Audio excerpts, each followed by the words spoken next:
যাবে। টুথপেস্ট দিয়ে ব্রাশ করলে রোজা ভাঙে না, তবে যদি খুব স্ট্রং টুথপেস্ট হয় এগুলো ব্যবহার না করা ভালো। দিনের বেলায় মেসওয়াক করা ভালো। হ্যাঁ, মেসওয়াক করলে ওইটা সবচেয়ে সেফ। তবে যদি আপনি টুথপেস্ট দিয়ে ব্রাশ করেন আপনার রোজা ভাঙবে না ইনশাল্লাহ। কেউ কেউ মাকরু বলেছেন, কিন্তু আপনার রোজা ভাঙবে না। মাউথ ওয়াশ সেম, যাবে, কিন্তু রেকমেন্ডেড না। হ্যাঁ, গার্গল করতে গেলে আবার ভিতরে চলে যাবে। সিম্পলি কুলি করা যাবে, কিন্তু আপনার রোজা ভাঙবে না। কিন্তু দিনের বেলায় আমরা টুথপেস্ট, মাউথ ওয়াশ এগুলো ইউজ না করে কোনটা সাজেস্ট করি? কোনটা? মেসওয়াক করেন তো আপনারা?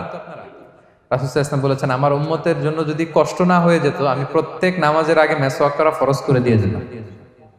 কষ্ট হয়ে যাবে, পকেট নিয়ে নিয়ে মেসওয়াক ঘুরতে হবে। এবং রাসূল সাল্লাল্লাহু আলাইহি ওয়াসাল্লাম মৃত্যুর আগে ওনার হাতে যে জিনিসটা রেখে উনি শেষ নিঃশ্বাস ত্যাগ করেছেন সেটা হচ্ছে মেসওয়াক। উনি অত্যন্ত অসুস্থ, প্রচন্ড জ্বরে কাতরাচ্ছেন।